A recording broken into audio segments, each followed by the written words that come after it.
الله الرحمن الرحيم. الحمد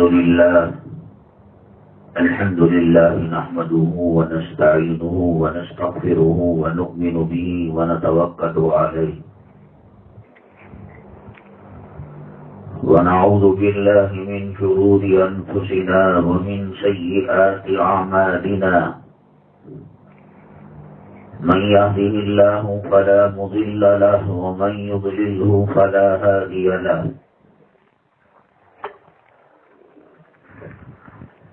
ونشهد أن لا إله إلا الله وحده لا شريك له. ونشهد أن سيدنا ومولانا محمدا عبده ورسوله صلى الله عليه وعلى آله وأصحابه وبارك وسلم تسليما كثيرا. أما بعد فأعوذ بالله من الشيطان الرجيم. بسم الله الرحمن الرحيم. يا أيها الذين آمنوا ادخلوا في السلم كافة ولا تتبعوا خطوات الشيطان إنه لكم عدو مبين.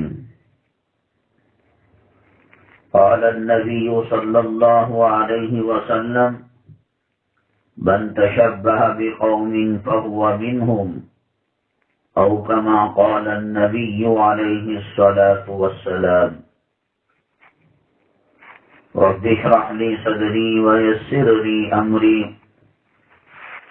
واحلل عقدة من لساني يفقهوا قولي.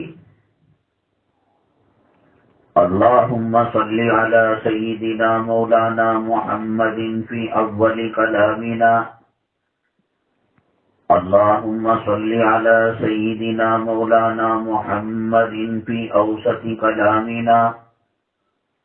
اللهم صل على سيدنا مولانا محمد في آخر كلامنا.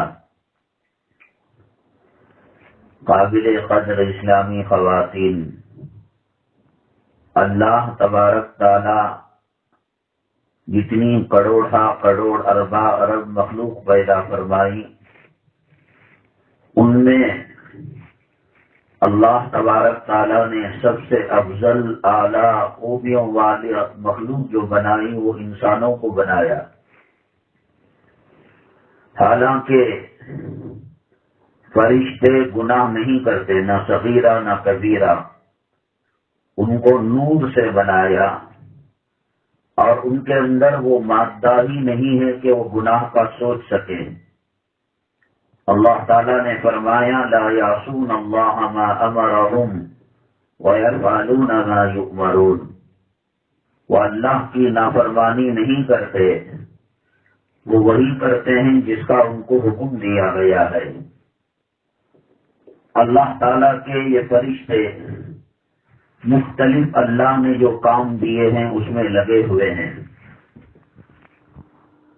جیسے کہ مشہور ہے حضرت اسرائیل علیہ السلام ملک الموت جو فرشتہ ہیں، روح نکالنے کے لیے اللہ تبارک تعالیٰ نے ان کو ذمہ داری دی ہے. تاریخ کے واقعے میں آپ نے سنا پہاڑوں کی نگرانی میں جو فرشتہ تھا، رسول پاک صلی اللہ علیہ وسلم کو جب ستایا گیا اور خون میں لت پت ہو گئے، اللہ نے پہاڑوں پر جو مسلط فرشتہ تھا اس کو کہا کہ جاؤ رسول پاک صلی اللہ علیہ وسلم سے پوچھو کہ اگر اجازت دیں تو دونوں پہاڑوں کو ملا کر چکی کے پارٹ بنا کر طائف والوں کو نیست و نابود کر دیں. اسی طریقے سے ہمارے اعمال اللہ تعالیٰ تک پہنچانے کے لیے وہ ذمہ داری ایک فرشتوں کی جماعت پر ہے. کرامن کاتبین تو سنا ہوگا، ایک سیدھے موڑے پر رہتا ہے وہ نیکیاں لکھتا ہے، اور ایک الٹے موڑے پر رہتا ہے وہ گناہ لکھتا ہے. رسول پاک صلی اللہ علیہ وسلم کے دربار عالی میں ہم جو درود و شریف پڑھتے ہیں وہ درود و شریف پہنچانے کے لیے کچھ فرشتے اللہ نے لگائے ہیں. کچھ فرشتوں کو بارش کی ذمہ داری دے رکھی ہے. اللہ کا حکم ہوگا وہ فرشتے بارش برسائیں گے. کچھ رکوع میں لگے ہوئے ہیں، کچھ سجدے میں لگے ہوئے ہیں، کچھ قیام میں لگے ہوئے ہیں اور کچھ عرش کو اٹھائے ہوئے ہیں. وہ جس کو جو ذمہ داری اللہ تعالیٰ نے دی وہ اسی میں رہیں گے، اس کے خلاف وہ نہیں کر سکتے. ان کے اندر وہ مادہ ہی نہیں ہے. انسان شر اور خیر کا مجموعہ ہے. یہ گناہ کرتا ہے تو اتنا کرتا ہے کہ جانور سے بھی بدتر ہو جاتا ہے، اور یہ نیکیاں کرتا ہے تو اتنا آگے بڑھتا ہے کہ فرشتوں کو پیچھے چھوڑ دیتا ہے. ان کو اللہ نے جب بنانے کا فیصلہ فرمایا تو انہوں نے کہا تھا ملائکہ نے، اے اللہ اتفسد فیہا، زمین کے اندر جا کر یہ جھگڑا کریں گے، مرڈر کریں گے، گناہ کریں گے، زنا کریں گے، شراب پئیں گے، اور آپ اس کو افضل المخلوقات بنا رہے ہیں. اللہ تبارک تعالی ہم جو دینی مجلس کے اندر بیٹھے ہوئے ہیں، حاجی حج کرتے ہیں، عرفات کے میدان میں رہتے ہیں، قیام کرتے ہیں، کتنے مواقع پر اللہ تبارک تعالی انسانوں کی عبادت کو دکھا کر کہتے ہیں کہ دیکھو تم نے اعتراض کیا تھا کہ یہ گناہ کریں گے، دیکھو کس طریقے سے سب کچھ چھوڑ کر یہ عرفات کے میدان میں لبیک اللہم لبیک کی صدائیں لگا رہے ہیں. اللہ نے ساری مخلوق میں زمین اور آسمان کی، اور آئندہ اگر ریسرچ ہو، تحقیق ہو، ممکن ہو زمین کے اندر ایک نئی مخلوق ملے، سیاروں میں ستاروں میں ایک الگ مخلوق ملے، ان سے بھی افضل اللہ تعالیٰ نے انسانوں کو بنایا ہے، پیدا کروایا ہے. انسانوں کے اندر بھی مختلف قسم کے طبقات ہیں. حضرت آدم علیہ السلام کی جو ذریت ہے، جو قوم ہے، اس وقت کے احکامات الگ تھے. حضرت نوح علیہ السلام کی قوم ہے، اس وقت کے احکامات الگ تھے. ایک چیز شروع سے لے کر آخر تک حضرت آدم علیہ السلام سے لے کر رسول پاک صلی اللہ علیہ وسلم تک، اور رسول پاک صلی اللہ علیہ وسلم سے لے کر اب تک، اور اب سے لے کر قیامت تک ایک چیز کامن ہے، عام ہے، وہ ہے توحید. توحید کے بغیر کوئی قوم کامیاب نہیں ہو سکتی. شرک کریں گے تو اللہ تعالیٰ ان کو سخت ترین عذاب دے گا. قرآن شریف میں اللہ نے فرمایا ان اللہ لا یغفر ان یشرک بہ ویغفر ما دون ذلک لمن یشاء. اللہ تعالیٰ ہر گناہ کو معاف فرماتے ہیں، شرک کو معاف نہیں کر سکتے. اور ایک جگہ اللہ نے کلام پاک میں بہت سارے نبیوں کا تذکرہ کیا، نام لیا، اور اس طریقے سے اکٹھے غالباً 7ویں پارے میں سورہ نام میں اکٹھے نام اللہ نے کہیں اور نہیں لیا، اور فرمایا وَلَوْ أَشْرَكُوا، یہ بڑے بڑے پیغمبر جن کا نام لیا گیا اور جن کا ذکر کیا گیا، اگر یہ شرک کریں گے اللہ تعالیٰ ان سے بھی مواخذہ کرے گا. اسی لیے کلمہ کا پہلا جملہ لا الہ الا اللہ، یہ آدم علیہ السلام سے لے کر حضور پاک صلی اللہ علیہ وسلم تک اور اس کے بعد قیامت تک اس کلمے میں کوئی تبدیلی نہیں ہوگی. آگے کا بدلتا جاتا رہے گا. لا الہ الا اللہ آدم و صفی اللہ، لا الہ الا اللہ ابراہیم و خلیل اللہ، لا الہ الا اللہ اسماعیل و ذبیح اللہ، لا الہ الا اللہ موسیٰ کلیم اللہ، لا الہ الا اللہ عیسیٰ روح اللہ. اس کے بعد اللہ تعالیٰ نے نبی کریم صلی اللہ علیہ وسلم کے اسم مبارک کو لگایا، لا الہ الا اللہ محمد رسول اللہ صلی اللہ علیہ وسلم۔ اب یہ تختی ہمیشہ کے لیے لگ گئی، اب کوئی پیغمبر آ نہیں سکتا، کوئی رسول آ نہیں سکتا، اور کوئی نئی شریعت نازل نہیں ہوتی۔ اللہ کو بھی آقا عالم صلی اللہ علیہ وسلم سے بے پناہ پیار ہے اور بے پناہ محبت ہے۔ ہمیشہ ہمیشہ کے لیے اللہ تبارک تعالیٰ نے حضور پاک صلی اللہ علیہ وسلم کا نام اپنے نام کے ساتھ جوڑ لیا۔ تو توحید سب میں ہے، توحید کے اندر کوئی کمپرومائز نہیں ہے، مفاہمت نہیں ہے۔ ہو سکتا ہے کہ نمازیں کم ہو سکتا ہے کہ روزے کی کیفیت الگ ہو سکتا ہے حج کی کیفیت الگ ہو، لیکن توحید اللہ کو ایک ماننا، وہ کسی قوم کے اندر گنجائش نہیں ہے کہ شرک کی اللہ نے خدا نخواستہ اجازت دی ہو۔ تو بہرحال اتنی اللہ کی مخلوق میں اللہ نے انسانوں کو اونچا مقام دیا، اور پھر ہر پیغمبر کی جو امت تھی، کسی پیغمبر کی امت کا مقام اونچا ہے اور کسی کا کچھ جو ہے کم ہے۔ اللہ تعالیٰ نے 1.25 لاکھ پیغمبر جو مبعوث فرمائے بھیجے، ان میں سب سے افضل جو پیغمبر ہیں ہمارے اور آپ کے آقا سرور کونین، شافی محشر ساقی کوثر، جناب محمد رسول اللہ صلی اللہ علیہ وسلم کی ذات گرامی ہے۔ اللہ تعالیٰ نے آپ کی امت کو خیر الامم بنایا، امتوں میں سب سے بہترین امت، مخلوق میں سب سے بہترین مخلوق انسان، انسانوں میں سب سے اچھے جو مومن و مسلمان ہوئے، مومن و مسلمان جو ہوئے ان میں سب سے اچھے رسول پاک صلی اللہ علیہ وسلم کی امت محمدیہ صلی اللہ علیہ وسلم ہے۔ آئے سب سے آخر میں قیامت کے دن بہت ساری پیغمبروں کی قومیں اپنے پیغمبر کی دعوت و تبلیغ کا انکار کر دیں گے۔ نوح علیہ السلام کی قوم کہے گی، اے اللہ انہوں نے آپ کا پیغام ہم تک پہنچایا ہی نہیں۔ کیوں؟ وہ اللہ کے عذاب کو، جہنم کو اور قیامت کے منظر کو، اللہ کے جلال کو، غصے کو دیکھ کر وہ کہیں گے کہ شاید اس راستے سے بھی ہمیں جو ہے نجات مل جائے۔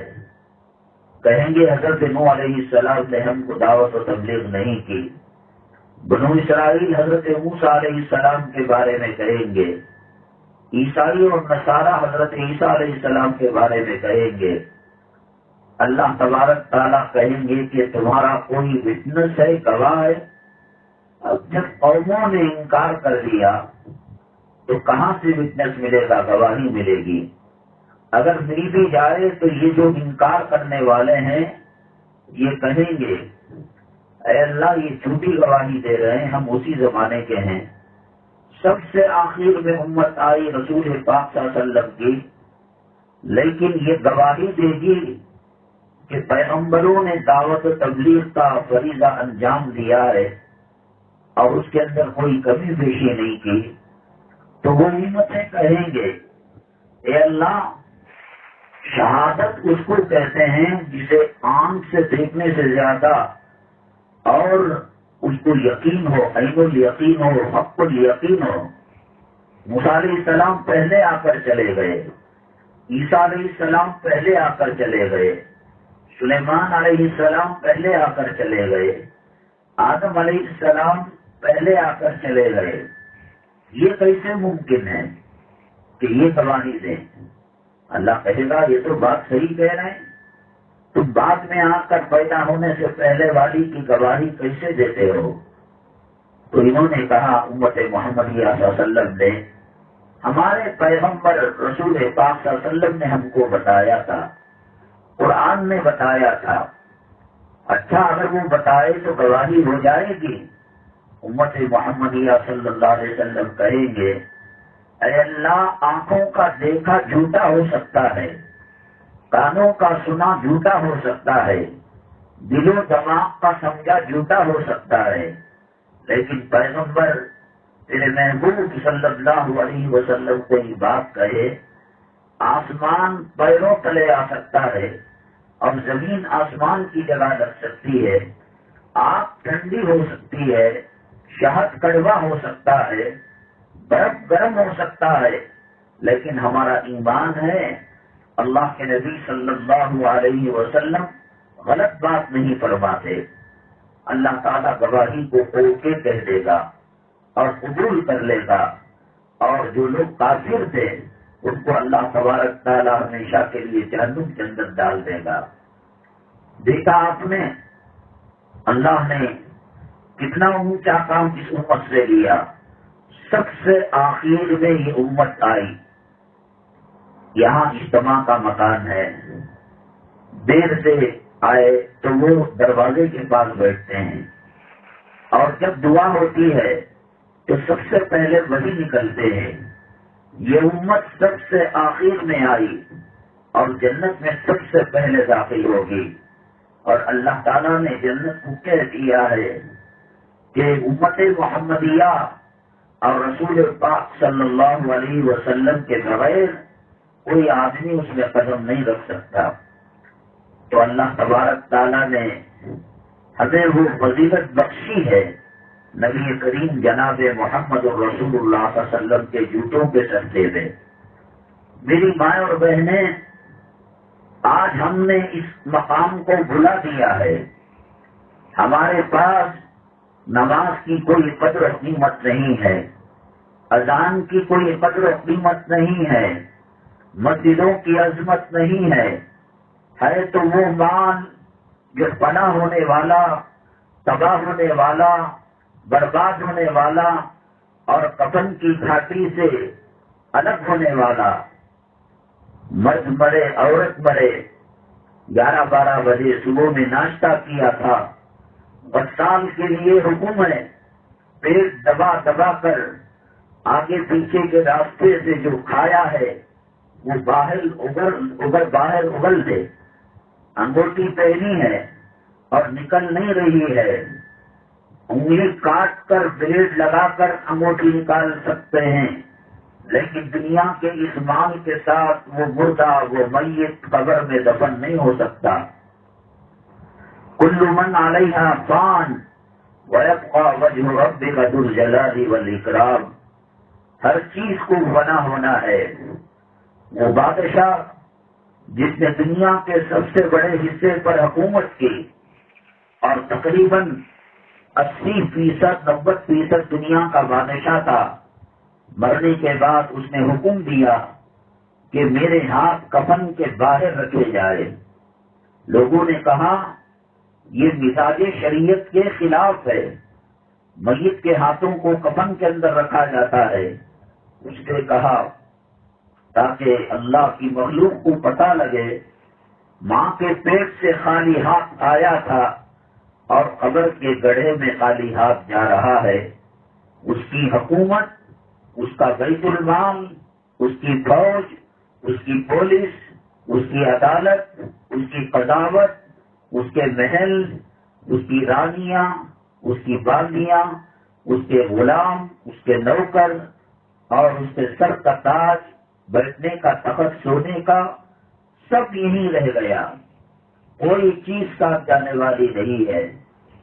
اللہ تبارک تعالیٰ نے ہمیں اتنا اونچا کیا ہے کہ رسول پاک صلی اللہ علیہ وسلم کی امت میں پیدا فرمایا، قرآن کی دولت دی، اذان کی دولت دی، نماز کی دولت دی، سنتوں کی دولت دی، حج بیت اللہ کی دولت دی، روزوں کی دولت دی اور شب قدر کی دولت دی۔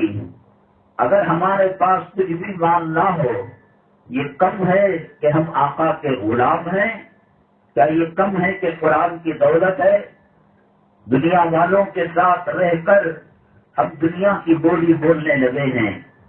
مولانا روم رحمت اللہ علیہ نے فرمایا اپنے اشعار کے اندر، جس کا خلاصہ یہ ہے کہ ایک آدمی شیر کے پیدا شدہ بچے کو بکریوں کے ریوڑ میں رکھا، بکریوں کے ساتھ وہ کھاتا تھا، پیتا تھا، اور جب وہ بڑا ہوا اور اپنے آواز الگ ہر جانور کی ہوتی ہے، کتا الگ طریقے سے بھونکتا ہے، گھوڑا الگ طریقے سے ہنہناتا ہے، شیر الگ طریقے سے دھاڑتا ہے، ان کے لیے الفاظ بھی الگ ہیں اور ان کی صدا لگانے اور ان کی آواز نکالنے کا طریقہ کار بھی الگ ہے۔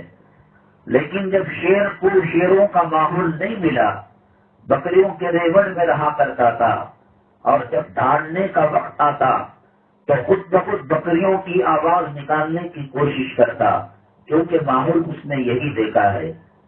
ہمارا مقام اللہ نے اونچا کیا ہے، ہمارا درجہ رسول پاک صلی اللہ علیہ وسلم کے جوتوں کے صدقے میں اللہ نے سب سے اونچا کیا ہے۔ ہم چونکہ جس طریقے سے شیر بکریوں کے ریوڑ میں رہ کر، بکریوں کے ماحول میں رہ کر اپنی شناخت کھو جاتا ہے، اپنے آپ کو پہچاننا ختم کر دیتا ہے، ہم دنیا کے کافروں کے ساتھ رہ کر، مشرکوں کے ساتھ رہ کر، بت پرستوں کے ساتھ رہ کر، یا گھر کے اندر 5-7 لوگ ہیں، کتنے نماز پڑھتے ہیں؟ ایک نماز پڑھتا ہے جو ریٹائرڈ ہو گیا، جو گھر میں دل نہیں لگتا، وہ مسجد کے چبوترے پر بیٹھ کر آنے جانے والی عورتوں کو گور گور کر دیکھنے کے لیے چلا جاتا ہے۔ ماحول انسان کو یہودی بنا دیتا ہے، ماحول عیسائی بنا دیتا ہے، ماحول انسان کو عابد و زاہد بنا دیتا ہے۔ دیکھیے، کتا تو کتا رہتا ہے۔ حضرت پیران پیر رحمت اللہ علیہ کے زمانے میں حضرت کے گلی کا جو کتا تھا، حضرت آتے جاتے نماز کو جو اس کے اوپر نگاہ پڑتی تھی، علماء نے لکھا ہے کہ اس کے اندر اخلاق پیدا ہو گئے تھے، کردار پیدا ہو گیا تھا۔ حضرت کی بزرگی تقوی کا اثر اس کتے کے اندر تک پڑ گیا تھا۔ کتے کے اندر بے شمار صفات ہیں، اوصاف ہیں، اور انسانوں سے اچھا وہ غلامی کرتا ہے، اپنے جان پر بڑھ کر مالک کی حفاظت کرتا ہے اور گھر و مکان کی حفاظت کرتا ہے۔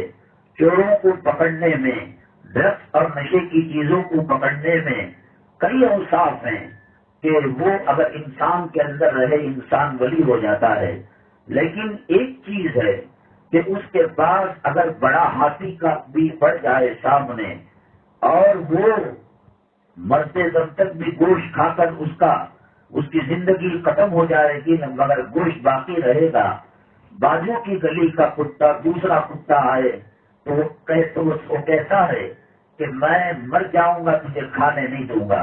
یہ کیڑوں کے یہ انانیت، یہ خود غرضی کی وجہ سے کتے کو گھر میں پالنے سے اللہ کی رحمت کے فرشتے نہیں آتے۔ اللہ نے انسان کو انسانیت کے لیے پیدا کیا، خود پیٹ پر پتھر باندھ لے، دوسروں کی ضرورت کو پورا کرے، خود فاقے میں رہے اور دوسروں کی ہمدردی کرے۔ ایک صحابی، ان کے گھر مہمان آئے، کھانا اگر گھر والے کھاتے، مہمان کو کھانا نہیں ملتا، مہمان کھاتا، بچوں کو اور ماں باپ کو کھانا نہیں ملتا۔ اللہ کے نبی صلی اللہ علیہ وسلم نے اس انداز میں تربیت فرمائی تھی کہ جب وہ مہمان آئے تو بیگم نے کہا گھبرانے کی کوئی بات نہیں، ایک وقت اگر ہم نہیں کھائیں گے تو مر نہیں جائیں گے، باتوں باتوں میں چراغ کو بجھا دینا اور کھانے کی ایکٹنگ کرنا، چبانے کی آواز کرنا تو وہ سمجھے کہ میزبان کھانا کھا رہا ہے۔ دوسرے دن اللہ کے تعالیٰ نے حضرت جبرائیل علیہ السلام کے ذریعے سے آیت کو نازل فرمایا، والذین یؤثرون علی انفسہم ولو کان بہم خصاصہ۔ یہ لوگ وہ ہیں جو اپنے پیٹ کو مار کر سامنے والے کے پیٹ کو بھرا کرتے ہیں، بچوں کو تسلی دے کر، لوری سنا کر اور آنکھ کے اندر ہنڈی رکھ کر، کنکرے پانی ڈال کر، ہلا ہلا کر بچوں کو سلا دیا۔ یہ شریعت کا مزاج ہے۔ کتے کے اندر مختلف اوصاف ہیں اور مختلف اس کے اندر خصلتیں ہیں جو انسان سے اچھے ہیں، لیکن صرف یہ چیز کہ انانیت، میں بنا، میں کھاؤں، میں پیوں اور دوسروں کو شریک نہ کرنا، وہ اتنا گندا وصف ہے جو اللہ نے رکھا ہے کہ گھروں میں رکھنے سے منع فرمایا کہ اس کی وجہ سے رحمت کے فرشتے نہیں آتے۔ انسان دوسروں کی خیر خواہی کے لیے پیدا ہوا ہے۔ بہرحال اللہ تبارک تعالیٰ نے ایک مخصوص مقام امت محمدیہ صلی اللہ علیہ وسلم کو برآمد فرمایا۔ وہ چونکہ ماحول کا اثر ہے، اس وجہ سے ہم جو ہے اپنی شناخت بھلا بیٹھے ہیں۔ جو مرد حضرات عورتوں کے میلے، عورتوں کی مجلسوں میں، وہ چاہے ماں ہو، بہن ہو، بیٹی ہو اور بہو ہو، ساس ہو یا بیوی ہو، وہ زیادہ تر وقت عورتوں کے ساتھ گزارتے ہیں تو اس کی صحبت کا اثر آ جاتا ہے۔ کیوں نہ ہو، اصحاب کہف کے ساتھ کتا حفاظت کے لیے تھا، لیکن بعض علماء نے کہا کہ جنت کے اندر 7 قسم کے جانور جائیں گے، اس میں اصحاب کہف کا کتا بھی جائے گا۔ غار کے اندر جب اصحاب کہف گئے تو پھر غار کے منہ پر وہ بیٹھ گیا ان کی حفاظت کے لیے، جیسے اللہ نے اصحاب کہف کو سلا دیا اور کئی سالوں کے بعد اٹھایا، اسی طریقے سے وہ کتے کو بھی۔ تو عادت اور خصلت کا اثر جانوروں پر بھی پڑتا ہے، ماحول پر بھی پڑتا ہے۔ پہلے طوطے عام طور سے گھروں میں پالا کرتے تھے، آدمی نکلتا، تقویٰ طہارت کا ماحول تھا، السلام علیکم کہہ کر جاتا، گھر والے ان کو وعلیکم السلام کہتے، اور فی امان اللہ و حفظہ، اور رخصتی کی جو دعا ہے استودع اللہ دینک و امانتک و خواتیم عملک، یہ سب کچھ ٹی وی کے آنے سے پہلے، انٹرنیٹ کے آنے سے پہلے، فلم اور جو ہے ڈرامے عام ہونے سے پہلے گھروں کے اندر نمازیں پڑھی جاتی تھی، کلام پاک کی تلاوت کی آواز گھروں سے چھن چھن کر آتی تھی، مائیں بچوں کو سورہ یاسین پڑھاتے، شام میں سورہ واقعہ پڑھاتے، نورانی ماحول تھا۔ اب سوتے ہیں تو موبائل آن ہی رہتا ہے، انٹرنیٹ کی اسکرین آن ہی رہتی ہے، 12:30 1 سے پہلے سوتے نہیں۔ رسول پاک صلی اللہ علیہ وسلم کی روایتوں سے پتہ چلتا ہے عشاء کی نماز کے بعد بات کرنا بھی یہ مکروہ ہے۔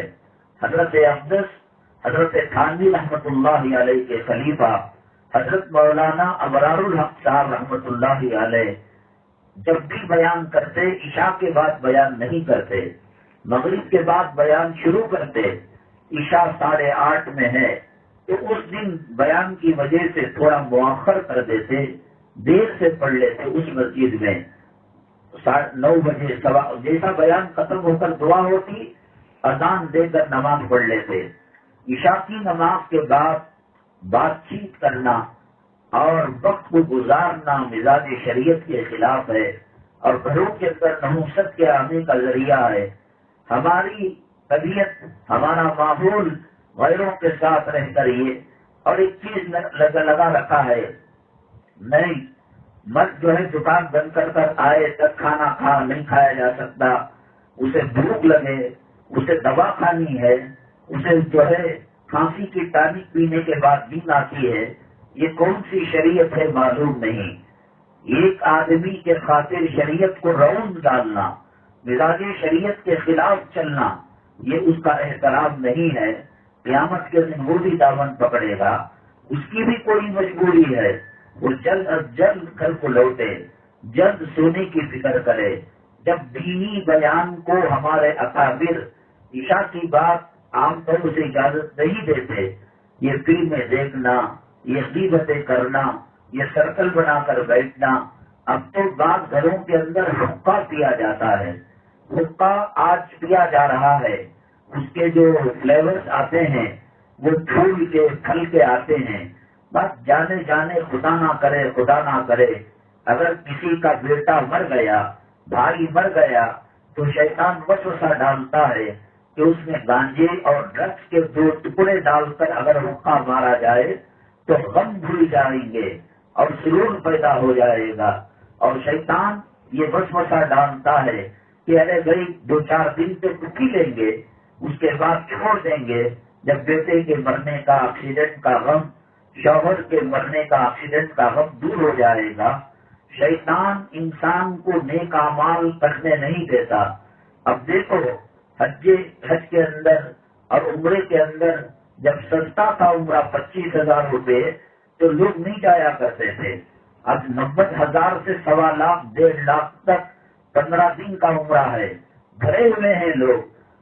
شیطان یہ چاہتا ہے اللہ کے گھر میں جائے، اللہ کے گھر کی توہین کرے، غیر محرم عورتیں جو کمرے میں رہتی ہیں ان سے تعلقات بنائے، خالی وقت کے اندر ان سے بات کرے. ابا جان تمہارے شوہر کیا کرتی، تمہارا بچہ اچھا پڑھ رہا تھی، تمہارے محلے میں پانی بھرو بھرا تھا، کیا ضرورت ہے؟ یہ کاؤنسلر ہے، یہ MLA MP ہے.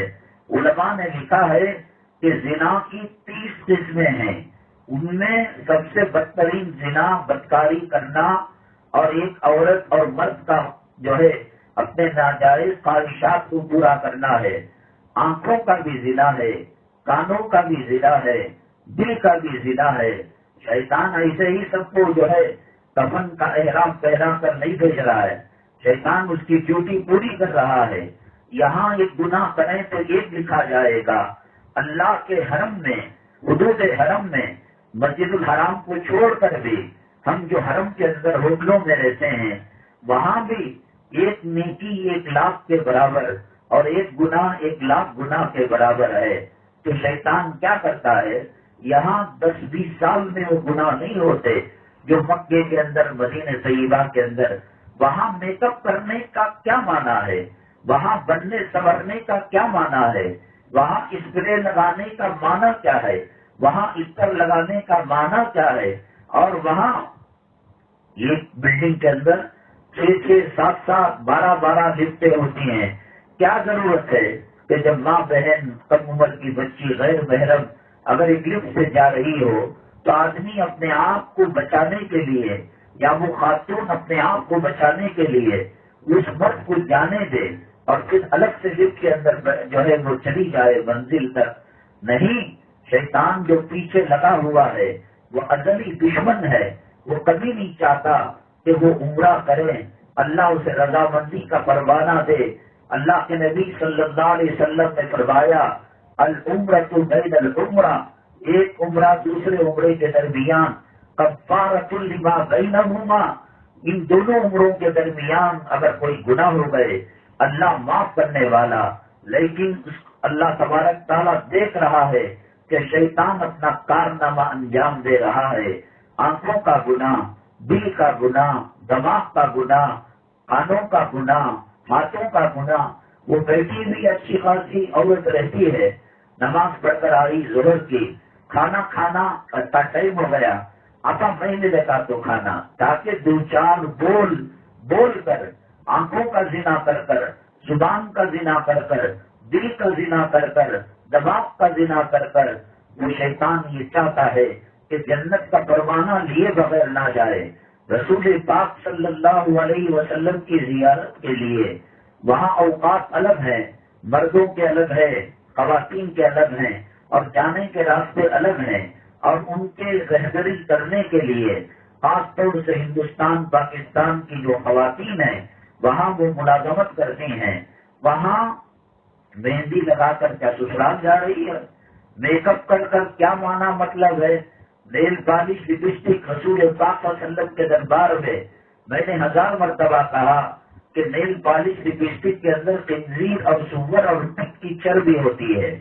دنیا کا ہر جانور اس کی چربی کو اگر انسان کی ہتھیلی میں رکھا جائے، انسان کے ٹیمپریچر اور انسان کے جسم کی گرمی سے بکرے کی چربی پگھل جاتی ہے، کتے کی چربی پگھل جاتی ہے، حلال جانوروں کی چربی. لیکن خنزیر ایسا مرد اور کھٹ جانور کہ اس کی چربی ہمارے ٹیمپریچر سے پگھلتی نہیں.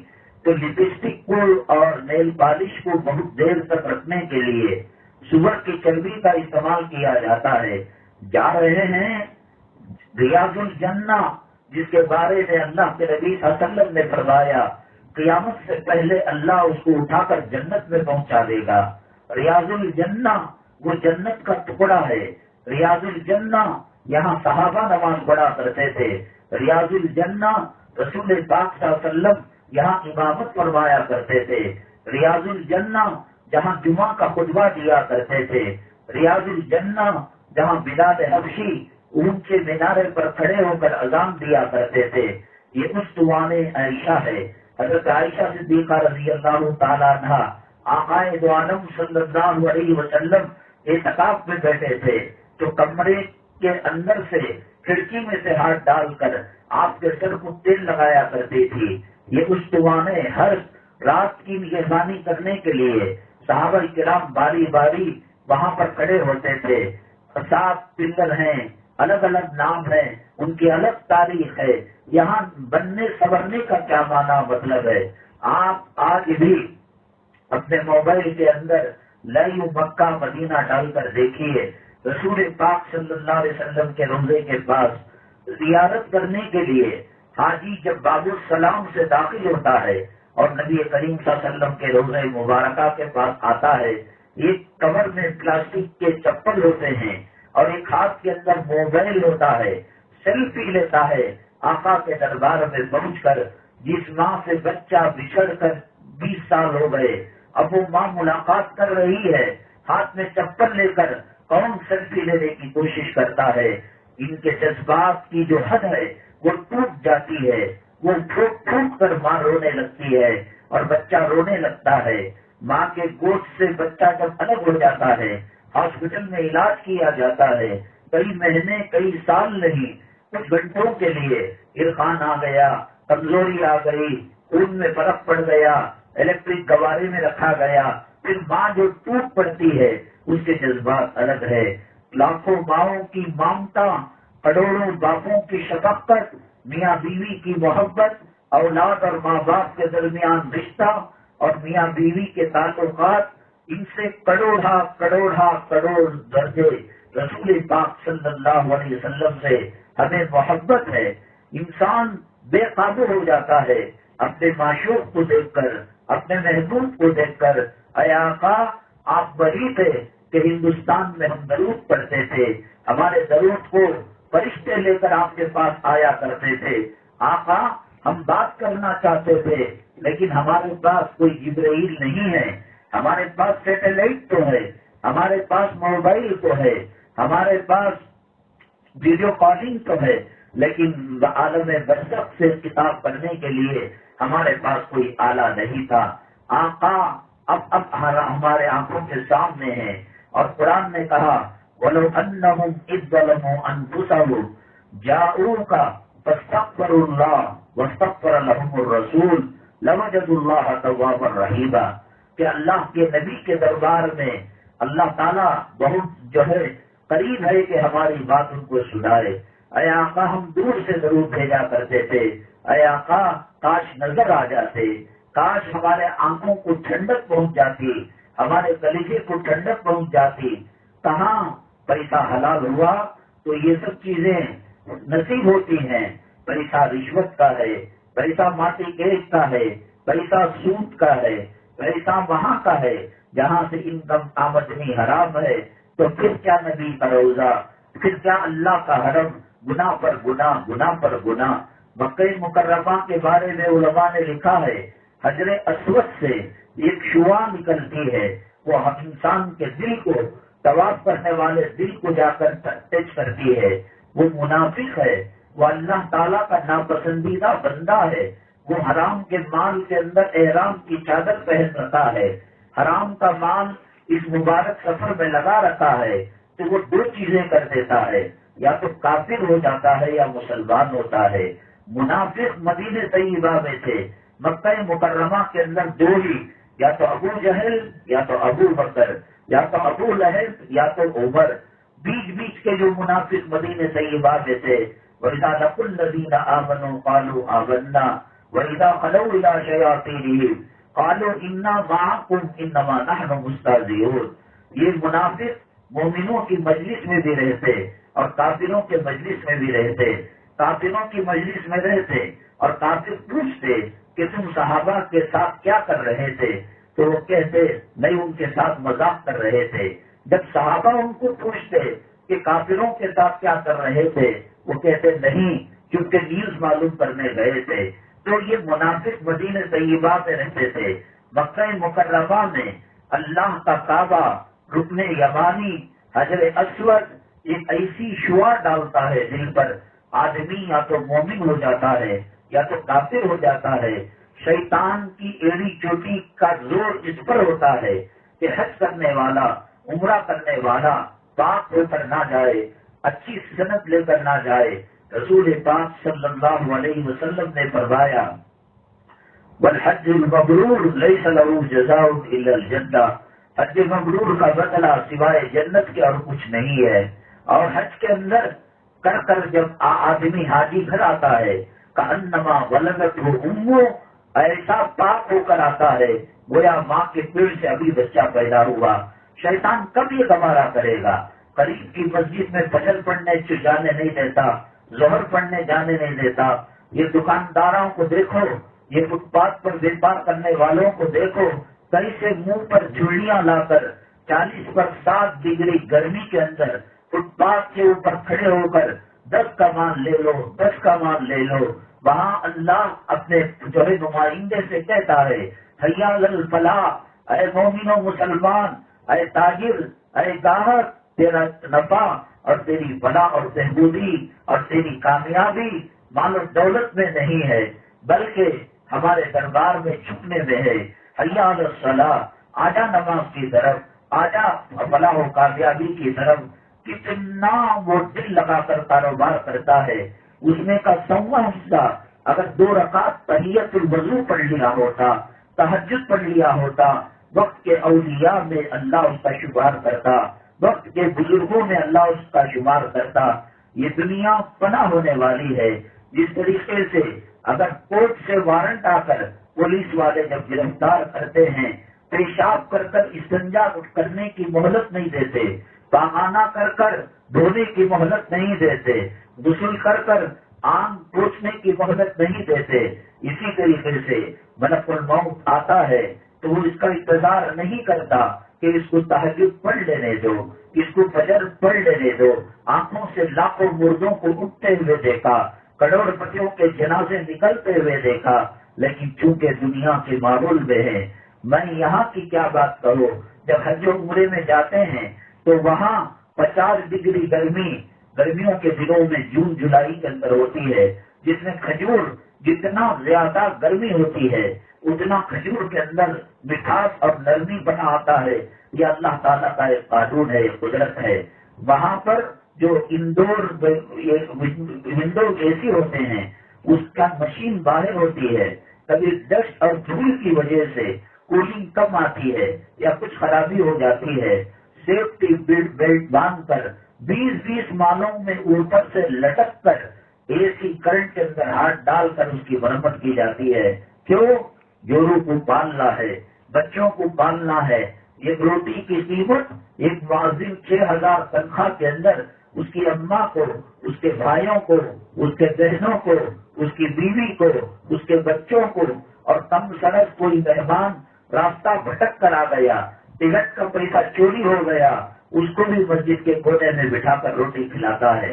جو سعودی کے اندر، دبئی کے اندر جو ہے زندہ پنے میں بیوہ کی زندگی، ماں کے ساتھ رہے تو پھر عیاش بن جائے، اور ساس کے ساتھ رہے تو ساس کے تانے سن کر خودکشی پر مجبور ہو جائے۔ یہ کیا زندگی ہو رہی ہے میری بھائی اور بہنیں؟ اسلام کا ماحول نہ ہونے کی وجہ سے ہم نے امتی کا جو مقام ہے، رسول پاک صلی اللہ علیہ وسلم کی نسبت کا جو مقام ہے، قرآن کی قدر و قیمت کا جو مقام ہے، حی علی الفلاح کا جو درجہ ہے، مسجد کا جو درجہ ہے اور مدرسے کا جو درجہ ہے، آج ہمارے پاس نہیں ہے۔ ہمارے پاس میک اپ کے ساز و سامان کا درجہ ہے۔ ایک طرف ہندوستان کے اندر، بنگلور کے اندر مختلف قسم کی تنظیمیں، جماعتیں، تحریکیں یہ کہتی ہیں کہ بچیاں نہیں اٹھ رہی ہیں، ان کا نکاح نہیں ہو رہا ہے، ان کی شادی نہیں ہو رہی ہے۔ ان بچوں سے جب ملاقات ہوئی ہم نے دیکھا ان کو داڑھی والا پسند نہیں ہے، ان کو نمازی پسند نہیں ہے، ان کو حلال کی روزی کمانے والا پسند نہیں ہے۔ گورنمنٹ کا افسر جو رشوتوں کے اندر جیتا ہو، پولیس محکمے کا واچ مین ڈرائیور جو رشوتوں کے سائے میں جیتا ہو، یہ ماحول اگر بنے گا پھر زنا عام کیوں نہیں ہوگا، بدکاری عام کیوں نہیں ہوگی، نکاح مشکل کیوں نہیں ہوگا؟ اللہ کے نبی صلی اللہ علیہ وسلم نے، اللہ نے اس امت کے لیے نکاح کو آسان کیا تھا۔ جب زنا آسان ہوتا ہے تو نکاح مشکل ہو جاتا ہے۔ بیٹھا ہوا دلہا محفل نکاح کے اندر گاڑی کا مطالبہ کر کر نکاح کو ٹوٹتے ہوئے دیکھا ہے، کار کا جو ہے مطالبہ کر کر، جوڑے کی رقم لاکھوں کا مطالبہ کر کر نکاح کو ٹوٹتے دیکھا ہے۔ اس لیے کہ جس سماج میں ہم رہتے ہیں وہ سماج کے اندر اسلام کے ایمان کی کوئی قدر و قیمت نہیں۔ اب کا مسلمان کیا نماز پڑھے گا، کیا روزہ رکھے گا، کیا سر پر پلو عورت رکھے گی؟ آج کا برقع، جو برقع اللہ نے عورتوں کی زینت بنایا، عورتوں کی عزت و آبرو کو بچانے کا ذریعہ بنایا، اللہ تعالیٰ ان کی عزتوں کا محافظ برقع بنایا۔ اسلامک بوٹیک نام کی جو برقعے ملا کرتے ہیں وہ عام جوڑوں کے مقابلے میں، عام جوڑا یہاں بابو لال کی گلی میں جائیں آپ کو 150 200 250 روپے میں مل جائے گا۔ وہ 17,000 20,000 کا برقع کیوں اس کے اندر اتنی قیمت لگائی گئی؟ اس میں زری کا کام کیا گیا، اس میں چرمک کا کام کیا گیا، اس کی فٹنگ ایسے کی گئی کہ اندرونی اعضاء باہر سے دکھائی دے۔ یہ برقع اسلامک بوٹک نہیں، یہ جہنم بوٹک ہے۔ برقع عورت کے سر کو سے لے کر پیروں کے ناخن تک جسم کو چھپانے کا نام تھا، لیکن یہ نیٹی بن گیا، یہ سیکسی برقع بن گیا، یہ لوگوں کی توجہ کو اپنی طرف مبذول کرانے والا بن گیا۔ جو دوا تھی وہ دوا زہر ہو چکی، جو کھانا تھا وہ پاخانہ بن گیا، تو پھر انسان کیسے زندگی گزار سکتا ہے؟ میری ماں اور بہنیں، اس لیے مجھے یہ باتیں کہنی پڑ رہی ہیں۔ دیکھو آج دسمبر کی 30 تاریخ ہے، کل 31 تاریخ ہے، رات کے 12 بجے کتنے مسلمان لوگ نیو ایئر بناتے ہیں، کبھی رات میں جا کر اعتکاف کیا نہیں، رمضان کے آخری عشرے میں اللہ کے گھر میں رکے نہیں، 5-7 منٹ ظہر کی نماز کے لیے دے نہیں سکتے، 10 منٹ تہجد کے لیے دے نہیں سکتے۔ ان کو برتھ ڈے بنانے کا وقت ملتا ہے، نیو ایئر بنانے کا وقت ملتا ہے۔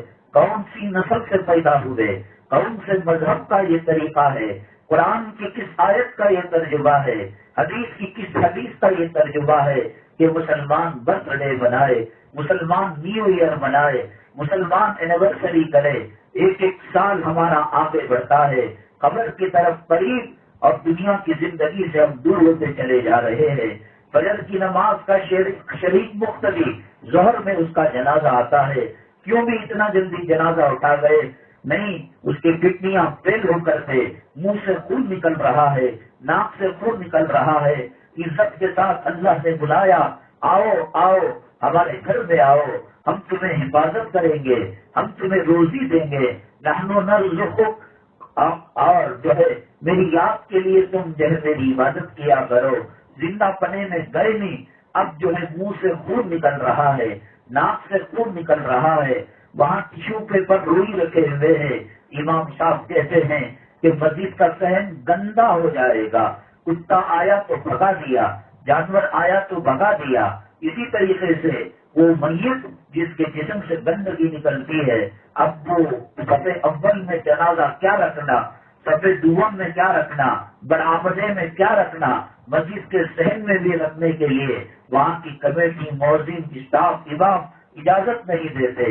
کل اگر سنت کے مطابق زندگی گزارے ہوتے، اذان کو عزت دیے ہوتے، حی علی الصلاۃ کو عزت دیے ہوتے، حی علی الفلاح کو عزت دیے ہوتے، اللہ تعالیٰ مرنے کے بعد بھی جو ہے اپنے گھر میں بلا کر عزت دیتا، لوگوں کی آنکھوں سے آنسو نکلتے اور نام سنتے ہی کہتے عائشہ باجی بڑی اچھی خاتون ہے، فلاں حاجی صاحب، نذیر صاحب بہت اچھے ہیں، اللہ ان کی مغفرت کرے۔ کبھی کسی کے ساتھ سخاوت کا معاملہ نہیں کیا، کبھی کسی کی ہمدردی نہیں کی، کبھی کسی کی مدد نہیں کی۔ آج مسجد کا جنازہ مسجد کہہ رہی ہے کہ میرے اندر نہیں داخل ہو سکتا، اس لیے کہ الصلاۃ خیر من النوم میں تو اٹھتا نہیں تھا، حیات الفلاح پر لپکتا نہیں تھا، دکان کے بند کرنے کا ڈر ہوتا تھا، غم ہوتا تھا، دکھ ہوتا تھا، اتنا کما چکا تھا کہ ایسی 7 نسلیں قیامت تک کھا سکتی ہیں۔ لیکن جیسے حدیث پاک میں کہا گیا کہ ایک انسان کو ایک وادی بھر کر مال دے دے، دوسرے وادی کا مال کا وہ انتظار کرے گا۔ ایک عبادتوں میں کمی اور دوسرے کے طریقوں کو اپنانا۔ میں تو کہتا ہوں، کل تک کانوں سے سنا کرتے تھے کہ انگریزوں کی غلامی میں یہ نقصان ہے، اور ان کی یہ سب کس کی وراثت ہے؟ یہ برتھ ڈے بنانا، یہ نیا اینیورسری بنانا، اور یہ جو ہے شادی کے بعد ہنی مون کو جانا، یہ سب کون سا اسلام کا ترجمہ ہے؟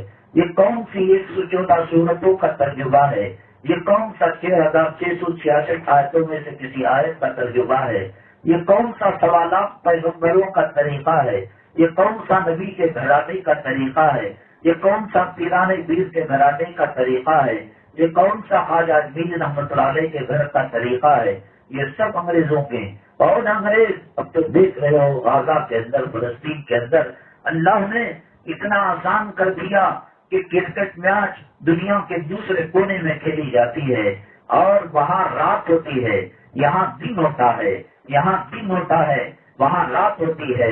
بولر بال پھینکتا ہے، بلے کو اور بیٹ کو جو بال ٹچ ہو کر ٹک آواز آتی ہے، وہ آواز تک ہم سنتے ہیں، وہ آواز بننے کا ہم دیکھتے ہیں کہ کس طریقے سے بال بلے سے اور بیٹ سے ٹکرا گیا۔ تو پھر غزہ سے آنکھیں نہیں کھل رہی ہیں، فلسطین سے آنکھیں نہیں کھل رہی ہیں۔ مسجد اقصی میں جوتے پہن کر اسرائیلی کتے یہود و نصارہ کے ایجنٹ وہاں اللہ کے گھر میں، جس کے اندر نماز پڑھنا 25,000 نمازوں کے برابر ہے، اور پہلا قبلہ وہ سیکنڈ بنا تھا کعبے کے بعد درمیان میں کچھ سالوں کے لیے، تو کیا حالت ہو رہی ہے؟ ہماری ماں اور بہنوں کے ساتھ کیا کیا جا رہا ہے؟ یہ جو غزہ کی فلسطین کی لڑائی ہے، وہاں جو ٹنل ہے، زمین کے اندر سرنگ ہے، وہاں یہ مسلم بچیوں کو، بڑی بچیوں کو، عورتوں کو لے جا کر ان کی عزت اور آبرو کو لوٹ رہے ہیں۔ اچھے مرے نہیں، اور جینے کے لیے بھی اسباب نہیں ہے، ان کو ڈرون میں سلا کر ان کے اوپر بلڈوزر چلائی جا رہی ہے۔ ننھے منھے بچے جو جنت کی کلی کی مسکراہٹ اپنے چہرے پر لیے ہوئے ہیں، کسی کا ہاتھ کٹا ہوا ہے، کسی کا پیر کٹا ہوا ہے، کوئی آنکھوں سے اندھی بن چکی ہے، کسی گھر کے اندر ماں بھی مر چکی ہے، باپ بھی مر چکے ہیں، بھائی بھی مر چکے ہیں، بہن بھی مر چکی ہے، اب ایک باقی رہ گئی، وہ آنکھیں بن کر صبح میں پوچھتی ہے، کہاں ہے میرا بھیا، کہاں ہے میری بہنا، کہاں ہے میرے ابو، کہاں ہے میری امی کہاں ہیں؟ تو کیا ہے اس کا جواب؟ یہ کون کر رہے ہیں؟ یہ انگریز خنزیر کھانے والے، جن کی نقالی آج مسلمان کیا کرتے ہیں۔ شرم کرو، ماں کے دشمن کو زندگی بھر جو ہے آنکھ بھر کر دیکھتے نہیں، بیوی کا دشمن ہے، اولاد کا دشمن ہے، کبھی جو ہے گلی کے اندر اس نے ہمارے بچے کو تھپڑ مار دیا، زندگی بھر کے لیے اس کے گھر کو نہیں جائیں گے، ہمارے گھر میں موتا ہوئی تو اس کو نہیں بلاتے۔ جو ہمارے ماؤں بہنوں کا قاتل ہے، 500 مسجدوں کو شہید کر دیا ہے۔ میں نے کل کہا تھا جمعہ میں، ہندوستان کی 1947 سے لے کر آزادی سے اب تک 40 پر 8,000 فسادات ہو چکے ہیں۔ 48,000 ملیالہ میں، میرٹھ میں، مراد آباد میں، جمشید پور میں ہر آئے دن ایک نیا فساد ہوتا تھا۔ مظفر نگر میں، بیلگام میں، وہ کون سا ہندوستان کا چکوا ہے جو فساد سے محفوظ رہا ہو؟ لیکن یہ اسرائیلی درندے ایک دن کے اندر جو انہوں نے ظلم کیا، ستم کیا بچوں پر، دودھ پیتے بچوں پر، ماؤں کے ساتھ، عورتوں کے ساتھ، نوجوانوں کے ساتھ، یہ 48,000 فسادات سے بھی زیادہ ایک دن کا ان کا ظلم و ستم ہے۔ ان کا طریقہ آج مسلمان اپنا رہے ہیں۔ شادیوں میں ڈانس ہو رہی ہے، دیکھ کہاں سے؟ یہ تو حضور کے گھرانے کی سنت تو نہیں ہے، یہ تو اولیاء کے گھرانے کا طریقہ تو نہیں ہے، یہ تو صحابہ کرام نے اس طریقے کی شادی نہیں کی۔ کیا دلہن ڈانس نہیں کر رہی ہے؟ کیا بے حیائی کے کپڑے نہیں پہنے جا رہے ہیں؟ کیا مقصد ہے بے حیائی کے کپڑے پہننے کا؟ میں جمعہ کے دن عطر لگاتا ہوں، اس کا ایک مقصد ہے کہ رسول پاک صلی اللہ علیہ وسلم نے خوشبو کو پسند کیا ہے اور جمعہ میں لگا کر جانا ہے۔ میں غسل کرتا ہوں، اس کا ایک مقصد ہے۔ حدیث میں آتا ہے کہ جمعہ کے غسل کرنے سے اللہ تعالیٰ صغیرہ گناہ معاف کروا دیتے ہیں اور کپڑے بدلتے ہیں، یہ جمعہ کے آداب میں سے ہے۔ یہ مسواک کرتے ہیں، یہ حضور کا طریقہ ہے۔ یہ کچی چولی پہننا، یہ گندے کپڑے پہننا، یہ غیروں کے لیے میک اپ کرنا، منہ بنا بنا کر باتیں کرنا، کیا مقصد ہے؟ اس لیے یہ کیا جا رہا ہے۔ کوئی دیوانہ کتا تو نہیں کاٹا کہ جو میک اپ کر کر بازار میں جایا جا رہا ہے، میک اپ کرنے نبی کے روزے کے پاس میک اپ کر کر طواف کیا جا رہا ہے، صحیح کی جا رہی ہے۔ ہر کام کا ایک مقصد ہوتا ہے۔ یہاں آپ جڑی ہیں 3:30 سے 4:30 بجے تک دین کی باتیں ہوتی ہیں، مہمان گھر میں رہتے ہیں، بچے اسکول سے آتے ہیں، انہیں ٹیوشن کے لیے تیار کرنا، انہیں مدرسے کو بھیجنے کا دیکھنا اور پھر رات کے کھانے کی تیاری کرنا، قربانیاں دے کر کس لیے کہ 4 باتیں آخرت کی معلوم ہو جائے، جہنم کا ڈر پیدا ہو جائے، جنت کی طلب پیدا ہو جائے۔ مجھے ایک سوال کا جواب دو، جب ہر سوال کا جواب ہے کہ سالن کیوں بن رہا ہے، روٹی کیوں بن رہی ہے، چائے کیوں بن رہی ہے، کافی کیوں بن رہی ہے، ہر سوال کا جواب ہے نا، تو یہ سور کی چربی ملی، یہ نیل پالش کیوں لگ رہی ہے، یہ لپسٹک کیوں لگ رہی ہے، بیوٹی پارلر کے اندر 20,40 ہزار روپے دے کر چہرے کا میک اپ کرایا جاتا ہے، وہ 1 مہینے کا بھی ہوتا ہے، وہ 24 گھنٹے کا بھی ہوتا ہے، وہ 3 دن کا بھی ہوتا ہے۔ کیا مقصد ہے؟ اللہ تعالیٰ نے عورت کو مرد کے لیے بننے سنورنے کی اجازت دی ہے، شادیوں میں جانا، عمروں میں جانا، سیر و تفریح کے لیے جانا، ہر عید کے بعد دوسرے باقی خطبے کو جانا فرض سمجھ رکھا ہے۔ میری ماں اور بہنیں، یہ غور و فکر کرنے کا مقام ہے۔ یہ دوسرے طریقوں سے ہمارے اندر یہ چیز چلی آئی ہے، جو ہونا وہ ہو کر رہے گا۔ آئندہ ہفتے انشاءاللہ مہینے کا پہلا ہفتہ ہے، پر ظہر کی نماز کے بعد جلدی آ جائیے گا۔ ہم نے سنا، ہم نے بعض جو ہے گلی والوں نے بھی بتایا کہ اجتماع شروع ہونے کے کافی دیر بعد آتی ہیں، تو اس سے بات کیسے سمجھ میں آئے گی؟ کہیں سنیما میں، کہیں ون ڈے میچ کے اندر، کہیں ڈے نائٹ میچ کے اندر میں نے دیکھا یہاں آنے کے لیے اسٹیڈیم کے راستے سے ہو کر آنا پڑتا ہے، راتوں رات کھڑے رہتے ہیں، کھڑکی 9 بجے 10 بجے ٹکٹ کی کھلتی ہے، وہیں پر استنجا کرتے ہیں، وہیں پر بھی خارج کرتے ہیں، وہیں پر آرام کرنے کی کوشش کرتے ہیں، وہیں پر کھڑے کھڑے کیلا کھا لیا، چپس کھا لیا۔ جس کو میچ کا شوق وہ 1.5 دن پہلے آ جاتا ہے، اور جسے جنت چاہیے وہ آتے بیان کے بعد کیسے آئے گا؟ تو اس لیے یہ موقع بار بار نہیں ملتا۔ اللہ تبارک تعالیٰ یہاں بیٹھنے پر جنت کی سند برحمت فرماتے ہیں، اور اللہ تعالیٰ کے فیصلے بڑے اٹل ہیں۔ آج کے اس پرفتن حالات کے اندر سب سے زیادہ ضروری ہے، اللہ نے اگر آپ کو طاقت دی، ہمت دی، پیر جمعرات کے روزے رکھے، ایام 20 کے روزے رکھیں، 12 13 14 یہ 3 عربی مہینوں کی تاریخوں کے روزے رکھے، اور صدقہ خیرات بہت زیادہ کیا کرے۔ گھر کے اندر ایک گنڈاون رکھیں، بچہ اسکول کو گیا، اس کے ہاتھ میں 2 روپے 10 روپے 15 روپے جو بھی ہو، وہ ہاتھ سے صدقہ ڈال کر جائے، اور شوہر جا رہا ہے وہ صدقہ ڈال کر جائے، پھر پورے صدقے کے پیسے مسجد کے جو خادم رہتے ہیں یا خاندان میں جو غریب ہیں ان کو راشن کی ضرورت ہے، ان کے کرنٹ بل بننے کی ضرورت ہے، ان کے بچے کے فیس کی ضرورت ہے، ادا کرے۔